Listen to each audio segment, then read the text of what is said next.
I'm going to start with just setting the stage a little bit for the topic and then hand over to our amazing panelist. And I wanted to ground us a little bit in the ideas that communities are actually essentially human. We can get a little bit hyped and buzzy about communities and just throw it around. So I really wanted to bring us back to the fact that communities is the way that we survive. Without them, we feel lost. I'm sure we all felt that. We get depressed, even physically ill. And on the flight on the way here, I live in Cape Town, so I had a bit of a ride. I was reading a research about US teens. And the number of US teens that meet up with friends once a month or less and does not feel good with being alive have gone from 3% in the 80s to 12% today. And that curve is basically following exactly the smartphone use. So we're wired to be together. And to create ideas within communities, to innovate, is also essentially human. To put it simply, together we find new ways to survive a constantly changing environment by creating new tools. Whatever those new tools are. If it's a plow, electricity, phones, internet, AI, ability to travel and live on Mars. And I think that to generate new ideas is right now maybe more important than ever. Just noticing those numbers about smartphones, right? But also the challenges we have with our environments. We need to innovate to a higher degree than we ever had. Otherwise, we're going to be screwed. So let's turn to our panelists. And together we will explore, in this short time we have, this very, very small question. And I would like to just do a little better introduction of everyone. So Carmilla, artist and co-founder of Dizzie Studio. She's an interdisciplinary creative that works with 3D art and animation presented as NFTs. And I really like this quote, surrealist dream states, translation of escapism, and visions of alternate realities. I haven't seen your art yet, but I can't wait to. And then Kaplan, was that correct? Okay, CEO and founder of Snack, which is a Gen Z dating app that uses AI and avatars to bridge our transition towards dating in the metaverse. Can't wait to talk about that later. And we have Sophie, an artist who is mostly famous, I believe, for Nude, in which she is celebrating the female form with vibrant colors, energetic dips, and signature splats. Just check her on Instagram as soon as possible.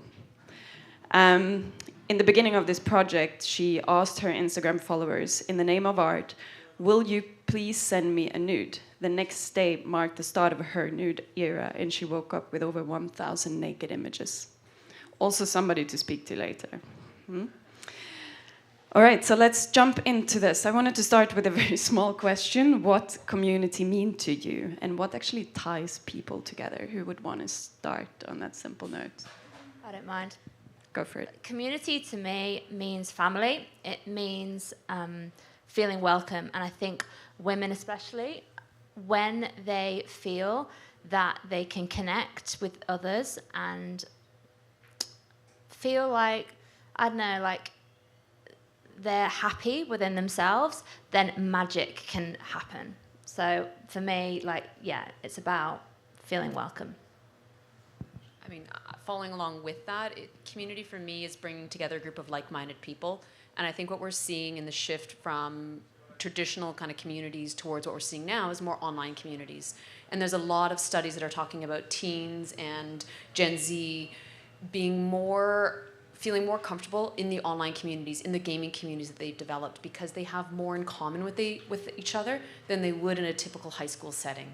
And so that's really interesting when you see this move from offline to online and how they feel more accepted because they're finding people that are more like them.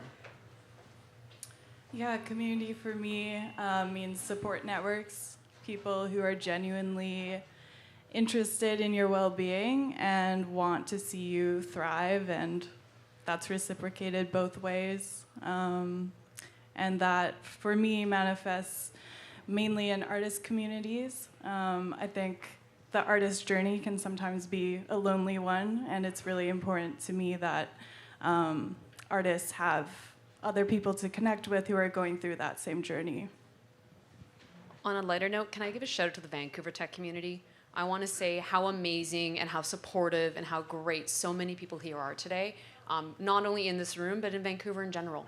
It's amazing to have seen, I've been in the tech industry in Vancouver for 15 years now, and it's amazing to see the growth. When I first started, tech didn't exist in Vancouver. I used to go to San Francisco and love going to a coffee shop and be able to have random conversations with people that worked in technology, and now we get to do that in Vancouver, and that is phenomenal and amazing.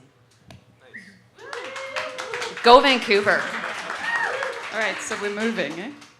I think we're touching on the very core of community building, right? Because it can very easily turn into exclusion rather than inclusion, right? And for a community and people in the community to be able to create their best ideas, we need a non-judgmental, non-ideological choice of ideology place, but somewhere where you can be curious and where you can be allowed to experiment and discover.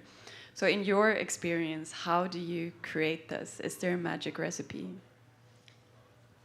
I would say for me, it's about being honest and vulnerable. Like, I have always been an oversharer, but I've found that when I've put myself out there in situations, people have always come back with more. Like, a bit of background about my particular project is that yes, I asked women to send naked pictures of themselves to me, which was amazing and served as the best subject matter, obviously, for artwork, because before that I was literally just Googling naked pictures of women online and pornographic stuff was coming up, so I was like, yeah, nah. So then what I did with those women, it was the stories that had the most profound impact on me. Some of the women sent me a nude and said, I've never sent my boyfriend a nude, Soph, but here's one of me. Or here's a Dropbox image of 150 nudes of me. Or one, actually, and this will always stay close to me, was a woman that had a double mastectomy. And she said, my mum passed away from breast cancer 2 months ago, and I would love for my picture to be a part of your art project. And I guess coming back to community, it's like the sharing of those stories makes us all more powerful together. So I got all these women in a room, allowed them to chat, and now they're all friends and they're all making ideas, and they've got their own kind of they're driving forward each other's businesses. And I know it's quite different to kind of the tech world, but there's so many similarities in when we support each other, then just the most amazing things can happen. So yeah. One thing I did in trying to build a community around the company I'm building, Snack, is I'm building a Gen Z dating app, and newsflash, I'm not a Gen Z. So the first thing I did was figure out, how can I bring more Gen Zs to the table? How can I get their input? How can I get their insights? Because I know how to build a dating app. I don't know exactly what Gen Z wants. So we created a Gen Z syndicate and actually invited a bunch of Gen Zs to invest and made it really accessible for them to participate and have some ownership in Snack. And then they've become a great sounding board. And they're people that we go to regularly to say, what would you want to see? And how would you want to do this? And that sense of ownership that we were able to offer them has been great for them, and that they feel like, you know what, you've got to listen to me, and finally I have a seat at the table, but we want to hear that feedback. And it's been really powerful. And the more you can bring your community in and have them participate in what you're building, I think the better off you'll be. I think my answer is kind of similar to Sophie's, in that vulnerability is really key to creating non-judgmental spaces. My journey through Web3, I entered the NFT space at the beginning of 2021, and at that point, the other people in that space were super welcoming, and we were all traversing this new world together as artists, kind of figuring out where our place was in that space. And because of that vulnerability of the unknown, it was a lot easier to connect with like-minded people and like learn from each other, because we kind of needed each other. We were leaning on each other, and I think that vulnerability of like not knowing what's coming next or not knowing exactly what you're trying to do really helps to create strong bonds between people. Very beautiful thoughts. I think to sum it up, it's definitely ownership and vulnerability, right? One of my mentors said many years ago, to be a good leader, you need to lead with vulnerability. And I think that's something we can bring with us. Switching a little bit more to technology, because there's all technology involved in everything we do, right? How do we use this vulnerability and ownership, and what tools of technology can actually help to enable those type of communities?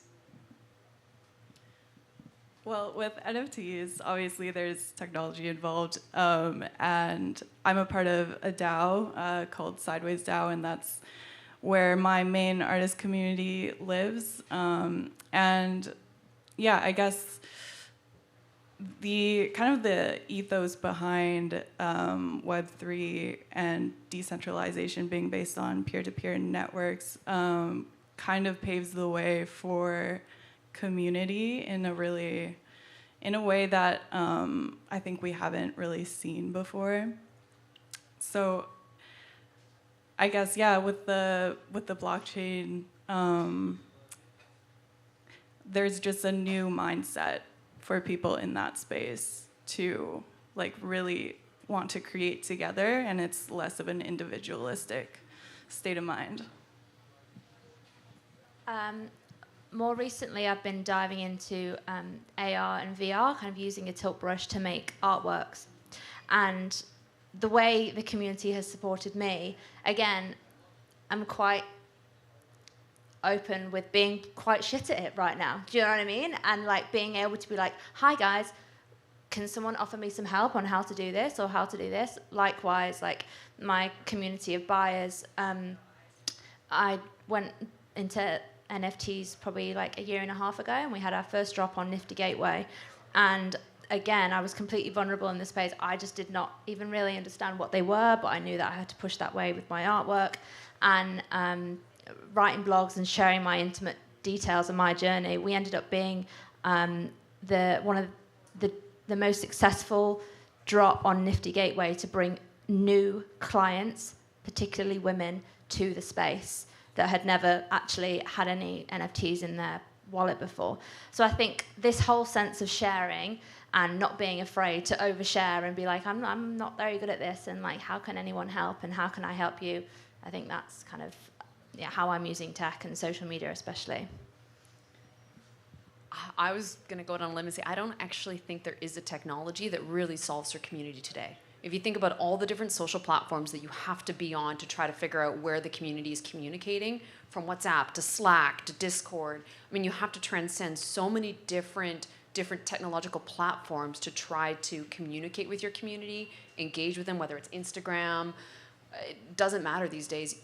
As a company, you have to kind of be across all of them, and then it's really hard to formulate a community when it's fragmented. So maybe there's an opportunity there for somebody to go after and figure out how do we create a great app and a great place where people can form these communities. I've seen some for DAOs starting to come up, but I don't think there's one technological solution today that really has brought a solution to this problem. I agree, and to echo that, like, we have literally a completely different strategy on different social media platforms. Like, I'm a completely different person on TikTok than I am on Instagram. I'm a completely different person to my newsletter community. And I think, like, that's cool. That's fine as well, as long as you realise it. And you can have subsets of your community, but you need to very clearly define what they are and know how to speak to each one, I think. I think we're running out of time. Am I correct? Kind of. Okay, we got like 2 minutes. And we solved the problem already, didn't we? Let's do a concluding thought each, very short one. And I wanted to touch on what you started mentioning here.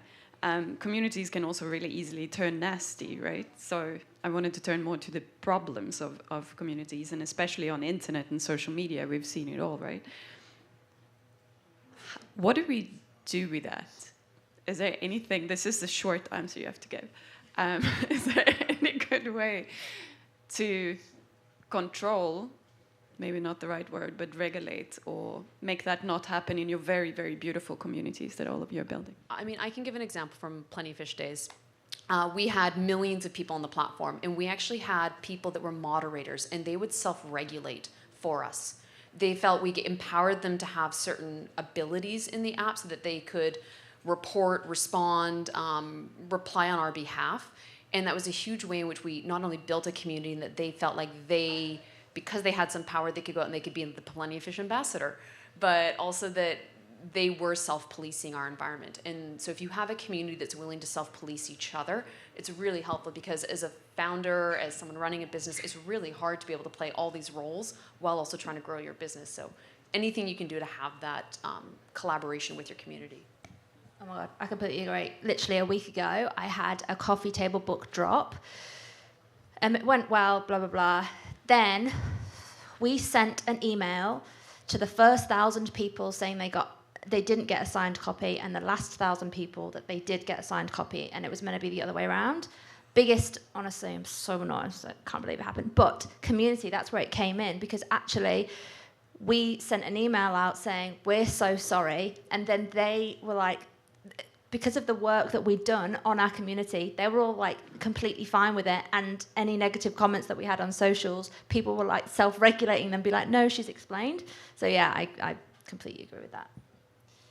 Yeah, I think I agree with that as well. And just giving your community ownership, as you mentioned earlier, just really being open to feedback and listening to what your community is trying to say. Often they might not use the most productive language to get that message across about what they're feeling, but I think also just understanding that perspective as well, that, you know, they're just trying to be heard. Yeah. And yeah, just like the flexibility and